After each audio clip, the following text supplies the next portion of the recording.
tous, hein. Donc comme vous avez pu le voir, aujourd'hui on va tester un casque gamer de la marque Audeze. Alors casque gamer c'est un bien gros mot, je dirais plus casque audiophile, hein, puisque au final Audeze c'est une société aux États-Unis basée en Californie qui fabrique des casques basés sur la technologie planar magnétique, hein. Donc en fait au niveau des drivers, en fait c'est une technologie complètement différente et on va dire voilà c'est plus connu on va dire pour tout ce qui est audiophile, hein, puisque on va dire ils développent des casques à la base audiophiles et là ils ont fait un casque gamer, puisqu'au final au niveau des tarifs, hein, là sur ce casque gamer on se retrouve à 400 €, donc je vous dis pas que ça pique un peu, mais on va dire c'est un des moins chers, hein, puisqu'on peut monter facilement à 4000 €, hein, puisque voilà sur du casque audiophile bien sûr. Et donc aujourd'hui l'intéressant c'est qu'on va pouvoir avoir un élément de comparaison, hein, clairement sur du haut de gamme comparé à ce qu'on a en entrée de gamme. Donc ce qu'on va faire, on va commencer tout de suite par le déballage.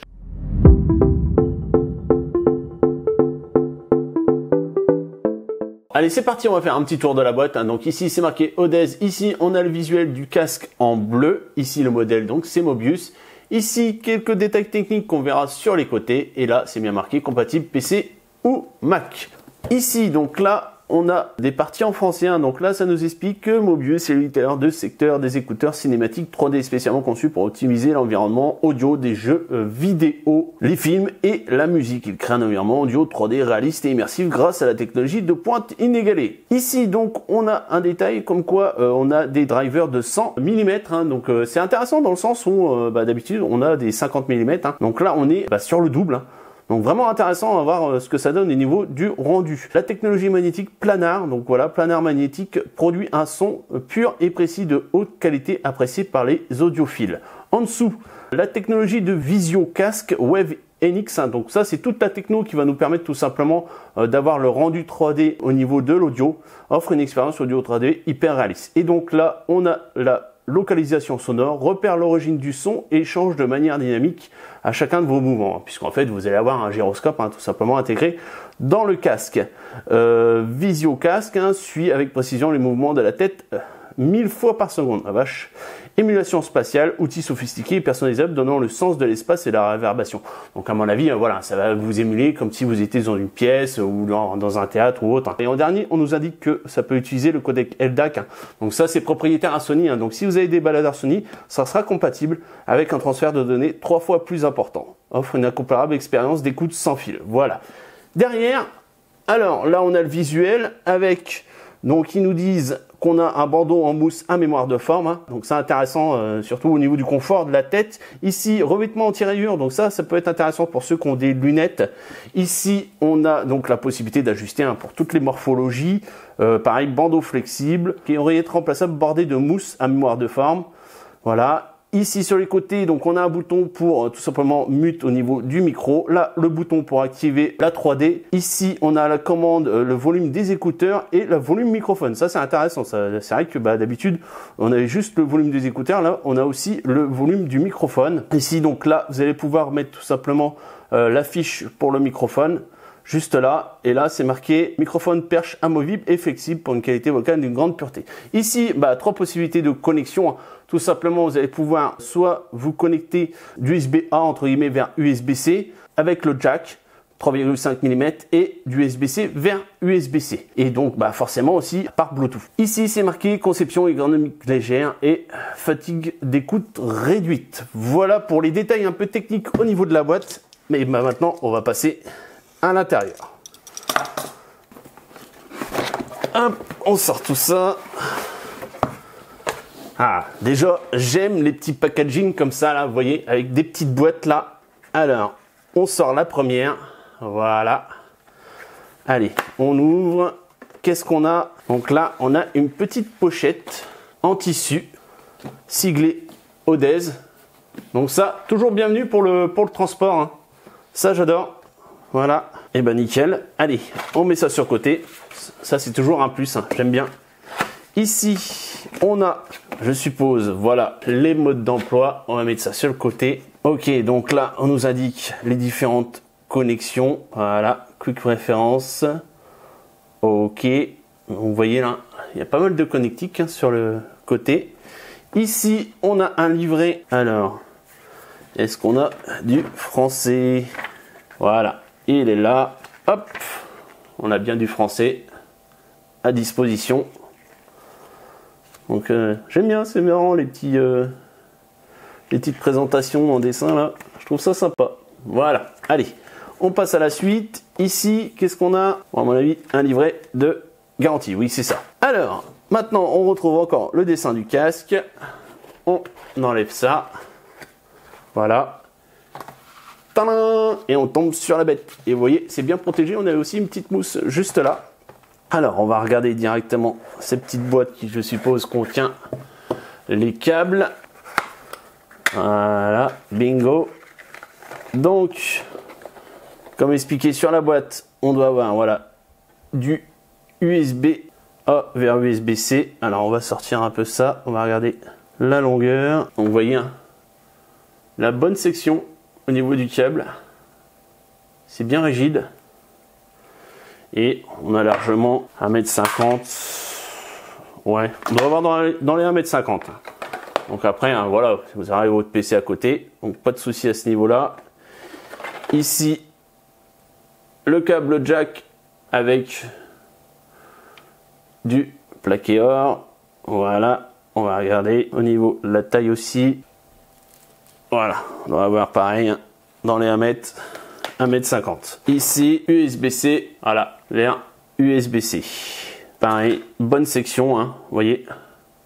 Ça c'est bien parce que c'est vrai que bah, si on utilise voilà, le câble comme ça, bah, au bout d'un moment, si vous avez des câbles assez fins, bah, au final ça va se tortiller ou autre. Et là, d'avoir des câbles assez épais, rigides comme ça évite cet effet-là. Voilà. Et pareil, on doit avoir, allez, 1,50 m de câble. Voilà. Et en dernier, donc le micro avec, vous voyez, la petite connectique aussi, plaqué or. Ici, donc, assez flexible. Donc là, on a marqué Odez. Et voilà. Ici, le petit logo. Vous voyez, en fait, c'est assez marrant. On a le petit logo du micro et en fait, le trou est juste à l'intérieur du logo.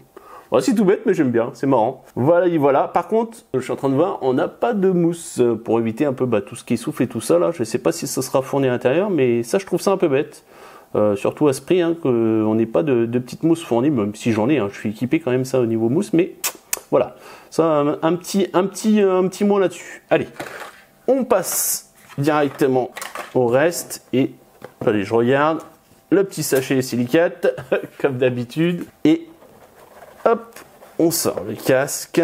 On va regarder vite fait s'il n'y a rien d'autre. Voilà, il n'y a rien d'autre. On met tout ça de côté. Hop, et voilà la bête. Voilà à quoi ça ressemble. Donc là, c'est la version bleue, hein, sachant que vous avez une version cuivre et une version noire qui s'appelle carbone. Voilà. Donc ici, vous pouvez voir, on a des pivots. Donc là, c'est bien intéressant que vous pouvez le reposer comme ça sur votre cou. Pas de souci. Donc ici, on a marqué Odez juste là. Et vous voyez, l'arceau est super flexible. Donc ici, on a une petite mousse. Voilà, avec, vous voyez, ça revient sans problème. Pareil, donc au niveau des écouteurs, vous voyez, une belle mousse. Vous voyez l'épaisseur. Donc ça, c'est intéressant, surtout aussi pour ceux qui ont des lunettes. Hein. C'est vrai qu'à ce niveau-là, qu'on ait une belle épaisseur comme ça évite justement les gênes pour ceux qui ont des lunettes de vue. C'est vraiment intéressant. Puis vous voyez, c'est vraiment assez souple. Hein. Donc c'est pas rigide et ça revient en place sans problème. Et donc, je ne sais pas si vous avez remarqué, mais vous voyez ici, ça ressort un peu. Et c'est au final pour combler le trou que vous avez entre le cou et la mâchoire, juste en dessous de l'oreille. Et ça, c'est super intéressant, vous voyez. Ça ressort vraiment, mais c'est minime, mais ça ressort un peu. Et ça permet justement de combler ce petit trou. Ça, je trouve ça intéressant. Au niveau de l'ergonomie, je pense qu'au niveau confort, on va être très très bien là-dessus. Donc ici, vous voyez la partie réglable en hauteur de l'arceau. Donc j'aurais pensé que c'était... Alors c'est peut-être du métal. Le tour, c'est du plastique. Ouais, c'est du plastique là. On pourrait penser que c'est du métal, mais non, c'est du plastique. Par contre, oui, il n'y a pas de mesure. Bon, après, voilà, hein, vous adaptez ça comme vous voulez. On va dire une fois que vous l'avez sur la tête. Voilà ce que ça donne.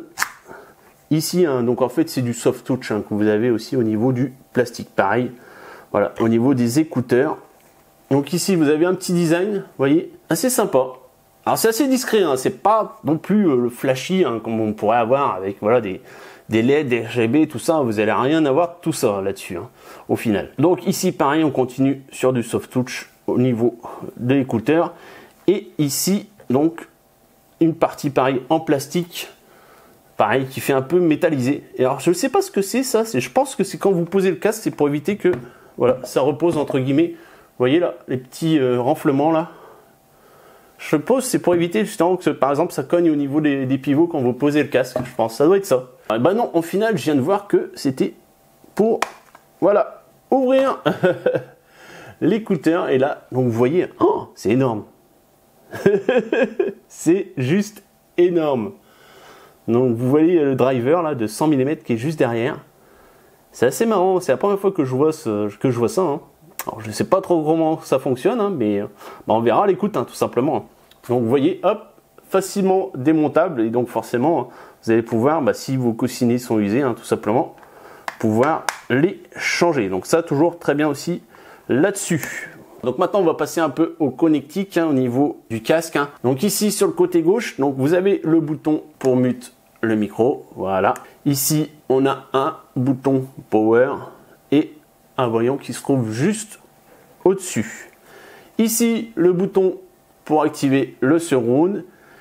Ici donc le branchement pour le micro. Ici la connectique USB-C qui va nous permettre tout simplement de relier le câble au PC et de le recharger bien sûr. Ici la connectique pour mettre le jack 3.5 et ici donc on retrouve les volumes du micro et du casque. Alors par contre je trouve ça bête qu'ils soient assez rapprochés. J'aurais aimé bah voilà, qu'ils aient une distance et quelque chose du fait qu'on aurait pu les reconnaître, hein, par exemple mettre je sais pas, une sorte de renflement, hein, à ce niveau là pour tout simplement les dissocier, parce que là au début je pense que bah, je vais me tromper entre la molette tout simplement du micro et du casque. Donc voilà, on a fait le petit tour du propriétaire du casque, hein, donc maintenant on va passer au plus intéressant, hein, et forcément c'est le test. Allez, c'est parti.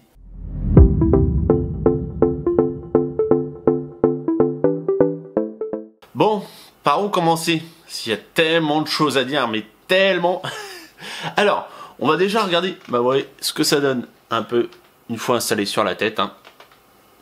Donc voilà, on va commencer par le confort, hein, tout simplement, puisque bon, je l'ai testé pendant plusieurs heures, hein, sur mon PC. Donc au final, au niveau du confort, pas de souci, hein, puisque le casque est quand même assez lourd. Alors pourquoi il est assez lourd? Tout simplement parce qu'on a un ampli intégré au niveau du casque, hein. Ça, l'intéressant, c'est que vous n'avez pas besoin d'être équipé, on va dire, au niveau audio, puisque tout le traitement va se faire à l'intérieur. Donc vous avez des circuits électroniques, hein, qui vont traiter donc l'arrivée des informations, bon, par USB, par jack ou par Bluetooth, hein.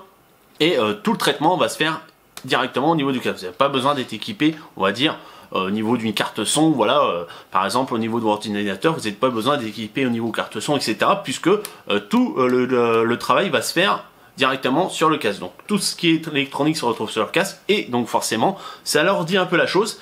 Et au final, donc pas de serrage, hein. C'est vrai que bon, sur des casques qu'on peut avoir même lourd, au final on pourrait avoir une gêne au bout de quelques heures, avoir un peu les oreilles compressées, puisque voilà, ils auraient un peu forcé sur les arceaux pour que ça se maintienne mieux, puisque on va dire quand vous bougez, pour éviter que ça bouge trop, bah au final ça serre. Et au final non, pas du tout. À ce niveau-là, on a un bon serrage. Alors il y a un serrage quand même, mais voilà, le serrage est bon. Surtout que moi j'ai quand même une grosse tête, hein, faut vous le dire.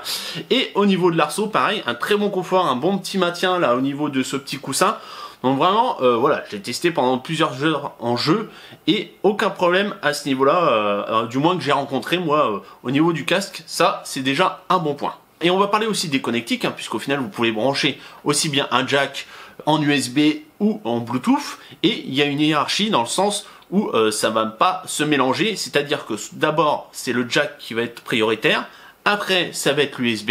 Et au final, ça va être le Bluetooth. Donc, c'est-à-dire, par exemple, si vous avez un téléphone, que vous avez appareil votre Bluetooth et que vous le branchez en USB, le Bluetooth sera désactivé de votre téléphone. Et inversement, si vous désactivez l'USB, et ben il va se reconnecter automatiquement au téléphone. Donc c'est intéressant, par exemple, si vous avez le téléphone, vous avez une conversation, hop, vous débranchez et vous passez directement en conversation avec le casque. Et quand vous changez par exemple les modes, vous avez une petite voix, hein, qui vous parle même quand vous l'allumez, une petite voix suave, très charmante, hein. C'est vraiment sympa à ce niveau-là. Bon, elle parle en anglais, hein, elle parle pas en français, mais j'ai bien aimé le petit détail. Alors une petite astuce aussi avant d'utiliser le casque, hein, c'est de se munir de ce petit carton qu'on a vu pendant le déballage, parce qu'il va vous expliquer chaque bouton du casque, hein, puisqu'en fait bah, vous en avez une pléthore, Et en fait, l'intéressant, c'est que chaque bouton a une fonction. Alors, par exemple, vous voyez les molettes là? Eh ben, elles ont des clics aussi. Des clics, des doubles clics, des appuis longs. Donc, toutes les fonctions sont indiquées sur ce petit carton, puisqu'en fait, vous allez pouvoir piloter toutes les options disponibles, puisque, on va dire, vous en avez déjà par rapport au logiciel qui sera fourni, on verra ça après. Mais l'intérêt, c'est que quand vous l'utilisez, par exemple, sans fil, donc en Bluetooth, ben là, toutes les options vont pouvoir activables, désactivables, les modifier tout simplement à partir des boutons, donc les molettes et le bouton 3D que vous avez juste là. Donc par exemple une petite option là au niveau du bouton volume, vous cliquez et vous glissez vers le haut et en fait vous changez tout simplement de musique. Donc vraiment intéressant à ce niveau là, vous allez pouvoir piloter tout ça directement à partir du casque, hein. Donc ça, chose intéressante, vous n'aurez pas besoin du clavier pour tout simplement pouvoir mettre en pause, changer vos musiques, etc. Et aussi par exemple de pouvoir changer vos modes, à passer du 7.1 au IRES. Donc maintenant on va parler de ce qui nous intéresse quand même le plus, c'est-à-dire l'audio. Et là clairement j'ai pas d'éléments de comparaison, hein. Là on est vraiment mais sur le dessus du panier, hein. Alors si j'en aurai un plus tard, hein, je vous dis rien encore, mais on va en avoir un d'éléments de comparaison, mais là clairement, voilà, j'ai jamais écouté mieux, voilà, faut se l'avouer, faut se le dire, à ce niveau-là, on est vraiment très très bien. Et donc, chose à savoir, hein, c'est que le casque s'en sort aussi bien donc en audio que en émulation 7.1. C'est vraiment le couteau suisse du casque, hein, puisqu'au final, vous allez pouvoir très bien l'écouter quand vous allez écouter votre musique, que en déplacement, avec le Bluetooth, ou même sur place, voilà, avec le câble USB ou un câble jack, que par exemple en regardant un film ou en jouant. Donc voilà l'intérêt de ce casque, c'est qu'au final, vous allez pouvoir tout faire avec un rendu sonore au top. C'est-à-dire que au niveau du traitement audio, puisque vous avez en fait des circuits différents, hein, c'est-à-dire que vous n'allez pas avoir en fait l'égaliseur qui va changer, hein. Vous avez un traitement audio différent quand vous êtes en musique, vous avez un autre traitement audio quand vous êtes en 7.1 que en stéréo. C'est-à-dire vous avez les trois modes principaux, hein, c'est-à-dire le stéréo de base, le IRES donc pour la musique et le 7.1 pour tout ce qui est film ou jeu. Donc vraiment, les trois canaux sont indépendants, hein. Faut pas dire que c'est juste des égaliseurs, voilà, monter un peu les basses, les médiums, non. Vous avez trois canaux différents, et c'est ça l'intéressant, c'est que tout va être réglé aux petits oignons pour que vous ayez un rendu fidèle à ce que vous avez affiché, donc par exemple pour le cinéma et tout ça à l'écran, que forcément au niveau des fichiers audio, si vous écoutez par exemple avec du FLAC. Et tout ça toujours dans une qualité sonore maximale, selon la connectique que vous utilisez, sachant que soit vous utilisez le câble jack, hein, donc vous avez l'ampli qui quand même travaille derrière, le câble USB, donc le même principe, hein, vous avez l'ampli qui travaille, et même jusqu'au Bluetooth, puisque vous pouvez monter en compatibilité jusqu'au codec LDAC, donc le plus puissant qui existe, hein. Alors par contre il n'est pas compatible aptX HD, mais donc vous voyez, moi mon téléphone c'est un Xiaomi, donc qui est compatible LDAC, hein, et au final je suis au maximum de ses possibilités. Donc là l'intéressant c'est que quand vous avez votre casque, vous pouvez l'utiliser au maximum aussi bien en Bluetooth que en connexion USB ou jack, hein. Même si on va dire au final que le Bluetooth sera moins bon que si vous le connectez en USB ou par exemple en jack. Après en jack ça dépendra aussi de votre source, hein. Mais même si au final l'ampli travaille un peu derrière, mais on va dire le top, hein, ça reste l'USB, sachant que si vous l'utilisez en 7.1, il faudra bien sûr l'utiliser en USB, hein. Vous ne pourrez pas l'utiliser autrement, vous aurez une émulation un peu 3D on va dire pour ce qui est du jack et du Bluetooth, mais on va dire si vous voulez du 7.1 ou du 5.1, on va dire là il faudra obligatoirement passer par l'USB et par le logiciel. Et en parlant de logiciel, on va y passer tout de suite.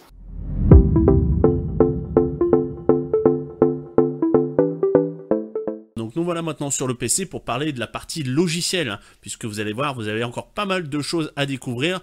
Donc là, il faudra avoir téléchargé bien sûr l'application Audeze HQ, et vous vous retrouvez directement avec cette première page, hein, et au final, vous voyez en fait une tête qui apparaît, et en fait, quand vous bougez, hop, voilà, ça correspond à vos mouvements. Donc voilà, avec le gyroscope intégré dans le casque, au final, vous voyez, ça répond au quart de tour, hein. C'est vrai qu'il n'y a même pas de temps de latence, donc c'est ça l'intéressant, parce que c'est vrai, il y aurait pu avoir une gêne du fait, voilà, il n'y avait pas un petit délai, on va dire, que là, non, pas du tout. Aucun, vous arrivez, voilà, vous bougez votre tête sans problème. Au niveau du logiciel, c'est directement reconnu. Donc aussi il faudra bien sûr faire des petits réglages. Donc ici vous voyez cette petite colonne sur la gauche, hein, sur laquelle donc vous allez rentrer vos mesures de tête, hein, tout simplement. Donc là ça va être la circonférence, là en dessous ça va être la distance entre les deux oreilles. Et en dessous, alors c'est pas vraiment une réelle mesure dans le sens où au final ça va être l'émulation de la pièce, puisqu'au final donc l'intérêt sur ce mode, au moins ici la 3D, puisque vous voyez ici à droite vous avez les différents modes, donc là c'est le mode 3D qui nous intéresse, il va émuler une pièce réelle entre guillemets, où au final vous allez avoir les enceintes qui vont être posées, donc comme si vous étiez en fait chez vous, hein, avec votre home cinéma. Et donc l'intérêt là sur cette dernière mesure, c'est qu'en fait ça va tout simplement vous donner la taille de la pièce. Donc après avoir que forcément si vous augmentez, si vous mettez à fond, hein, voilà la taille de la pièce, en fait ça va faire comme un écho, comme si vous étiez dans une grotte. Donc moi je le laisse à 10. Pour moi c'est le réglage que j'aime au final. Donc ça fait que les enceintes sont assez proches, mais c'est ce que j'aime. Donc voilà, ça c'est au niveau tout simplement des réglages à faire, hein, puisque au final il faudra les faire dans le sens où par exemple avec le tracking de la tête, pour savoir exactement la position de la tête, voilà, par rapport aux mesures, au moins au niveau du logiciel, il sait que voilà, vous êtes là à gauche, à droite, etc. Après si vous voyez, regardez, il y a un petit décalage là, si au final le tracking est perdu, parce que là je suis en manuel, après il peut tout simplement quand je passe en automatique au niveau de la 3D, donc là je vais vous montrer ici là, au niveau de ce réglage à droite, en fait il va essayer de se recentrer automatiquement. Là, l'intérêt, c'est que quand vous êtes sur votre PC, en 3D manuel, vous avez juste à cliquer sur le bouton qui est juste là. Voilà, ça, la dame me dit Center, et en fait, hop, la tête se réinitialise au centre. Donc, il faudra bien sûr rester face devant son écran. Que en automatique, on va dire, vous pourrez l'utiliser, par exemple, quand vous êtes en déplacement, en bus ou autre, etc. Donc là, forcément, vous marchez, etc., votre tête bouge tout le temps, donc au final, vous allez perdre tout ce qui est l'immersion, parce qu'au niveau de la 3D, puisqu'en fait, le son va tout le temps bouger, que donc, si vous restez après statique, le logiciel va tout simplement dire, tiens, hop, il est en face, entre guillemets, de sa pièce, donc hop, il va se remettre automatiquement, centré automatiquement. Donc au niveau de la 3D, donc voilà comme je l'ai expliqué, donc le mode manuel, le mode automatique, après vous avez le mode on, donc c'est-à-dire en fait qui va émuler la pièce, et il n'y a pas à avoir en fait de mouvement au niveau de la pièce, hein, il ne va pas traquer en fait votre tête, hein, le tracking va s'arrêter, hein, tout simplement. Et donc au final vous allez quand même avoir le son spatial entre guillemets de la pièce, mais au final vous n'aurez pas le tracking de la tête, donc vous n'aurez pas cette immersion que si vous étiez dans un home cinéma. Et off, donc là vous enlevez en fait l'effet spatial, hein, donc l'effet de la pièce, etc. Donc c'est moins bien, hein, ça rend moins bien, franchement moi je suis habitué maintenant à voilà, que quand j'ai la tête qui bouge, le son suit en fait mes mouvements. Et donc là au final vous le désactivez complètement, donc vous perdez un peu on va dire au niveau la spatialisation. En dessous, donc là, je l'ai expliqué donc avec vos boutons, mais vous pouvez aussi le faire avec tout simplement le logiciel en cliquant dessus. Hein, hop, vous cliquez dessus, la dame dit Center, donc en fait ça recalibre tout simplement la position de votre tête en face à l'écran. Et donc en dessous, donc vous allez cliquer sur mode et vous allez passer sur les 3 modes différents, donc c'est-à-dire le mode stéréo, le mode IRS et le mode home cinéma. Donc c'est vraiment indépendant du mode 3D. Hein, c'est le mode 3D, c'est pour vous émuler une pièce et les mouvements de la tête, hein, que là vous allez directement vraiment passer sur vos modes home cinéma, stéréo, etc. Puisqu'en fait quand vous allez ouvrir les paramètres de Windows, hein, vous les voyez là c'est marqué 8 channels et forcément ça remettra 2 channels si vous êtes en stéréo et IRS si vous êtes en IRS. Alors par contre voilà un petit inconvénient, c'est dans le sens aussi quand vous switchez le mode, en fait l'USB va se déconnecter et si vous avez plusieurs périphériques audio, donc moi par exemple j'ai des enceintes, il va passer directement sur le périphérique disponible, donc moi c'est les enceintes. Donc à chaque fois je suis obligé de recliquer sur tout simplement mon casque pour avoir la sortie audio, donc ça c'est un truc en moins, mais ce qui prouve au final qu'au niveau des 3 modes, vous avez vraiment des circuits différents et pas juste une émulation. En dessous, donc vous avez des informations sur le casque, donc là qu'il est allumé, hein, au final, la batterie qui est juste en dessous, le niveau du micro et qu'il est connecté en USB. Et maintenant, on va s'intéresser à la dernière partie qui est juste en dessous de la tête. Là, vous avez vu voir depuis tout à l'heure qu'en fait les chiffres sont en train de bouger, donc en fait c'est le tracking tout simplement de la tête. Donc ici, on a la partie tracking du haut vers le bas, là du gauche à droite, et là sur la tête qui penche à gauche ou à droite. Et en fait, quand vous allez l'activer, vous cliquez dessus et vous allez pouvoir lui assigner des touches. Et en fait, donc en jeu, vous allez par exemple viser, comme là je vous ai montré avec PUBG, hein. Donc quand vous penchez la tête, en fait, tout simplement, dans le jeu, hop, ça va pencher la tête sur la gauche ou la droite, donc c'est vraiment intéressant, c'est immersif, hein, à ce niveau-là. Hein. Et en fait, pour la petite histoire, hein, ça a été demandé par une personne à mobilité réduite, et donc en fait, Odez l'a intégré dans son logiciel, donc vraiment intéressant, puisque c'est vrai que certaines personnes qui ont des soucis pour jouer, là, en fait, on va pouvoir assigner des touches avec le mouvement de tête. Donc vraiment sympa de leur part, et en plus au niveau immersion, on y gagne vachement. Donc maintenant on va tester le micro du casque, à avoir un peu son rendu, donc là je suis avec le beurre du M1 qui est juste là, et on va passer directement sur le micro du casque. Donc voilà ce que ça donne hein, maintenant avec le rendu. Hein. Donc c'est un micro qui est assez dirigiste, hein, donc il faut, voilà, si vous l'écartez ben en fait le son va pas passer. Donc ça c'est bien, puisque genre vous faites des bruits, genre voilà, un peu de clavier, tout ça, ça s'entendra pas au micro, donc c'est vraiment assez sympa. Donc par contre faut bien le rapprocher de la bouche, hein, pour que vous soyez bien entendu, et de pas trop monter aussi le niveau du micro, parce que si vous montez à fond, hein, donc là je monte, en fait, il va y avoir un souffle, hein, qui va se faire entendre, donc faites attention à ce niveau-là. Vous le mettez, allez, à 50%, entre 40 et 50%, et on vous entend déjà assez bien comme ça, donc il n'y a pas de souci, on va dire, pour le rendu. Donc, un rendu qui est assez sympa, j'aime bien à ce niveau-là. Donc après, vous pouvez encore faire des réglages, hein. Moi j'utilise par exemple VoiceMeter, hein, je sais pas si vous connaissez, mais déjà de base, il y a déjà un très bon rendu. Donc maintenant on va passer au deuxième onglet, hein. C'est en fait des profils audio, hein, qui ont été créés par Audeze. Par contre je trouve ça un peu bête, c'est qu'on ne peut pas créer le nôtre, hein. C'est vrai qu'on aurait pu avoir possibilité d'avoir accès à un égaliseur, ça aurait été sympa. Là on est obligé d'utiliser ceux qui ont été créés pour le casque, hein. Mais bon, au final, ça va, hein. Il y a quand même des bons rendus, sachant que voilà, le profil par défaut, c'est eux qui ont réglé pour avoir vraiment le rendu optimum au niveau du casque, hein. Après, donc vous avez flat, footstep, donc par exemple, c'est quand vous êtes en jeu, que vous voulez entendre les bruits de pas, etc. Balistique, bon, forcément, hein, les tirs, etc. La musique, les jeux, les RPG, et voilà. Donc moi je laisse par défaut, c'est un très bon rendu à ce niveau-là, j'ai rien à redire. Alors après, des fois, je vais switcher avec un peu de musique. Mais sinon, ouais, je reste sur défaut, c'est vraiment le meilleur rendu qu'on pourra avoir au niveau du casque. Et les deux derniers onglets, hein, Device Info, voilà, vous avez les infos, par exemple, sur le logiciel et sur le firmware du casque. Voilà. Donc, bah écoutez, on a fini avec la partie logicielle, hein, donc maintenant, on va passer à la conclusion.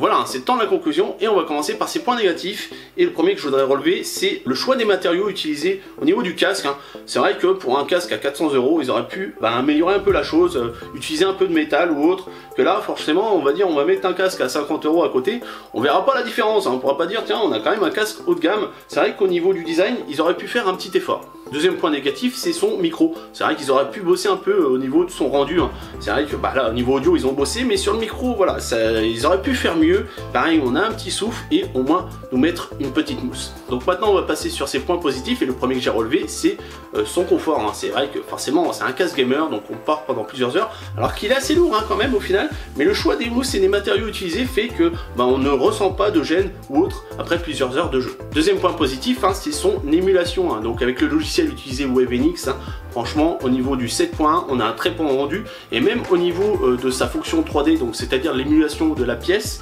on s'y croirait presque, hein. C'est-à-dire que vous regardez par exemple un film, hein, vous avez l'impression d'être dans une pièce avec un home cinéma, alors que vous avez tout simplement un casque. Et troisième point positif, bien sûr, c'est son audio. C'est bien simple, j'ai jamais entendu un son aussi bon dans un casque, surtout au niveau des rendus des basses, hein, puisque c'est la technologie utilisée, hein, le plein air magnétique, qui fait qu'on a un rendu sonore au niveau des basses, surtout que moi j'adore ça aussi bien en musique qu'en jeu, voilà, par exemple avec des explosions ou autres, c'est juste au top, magnifique, rien à redire là-dessus.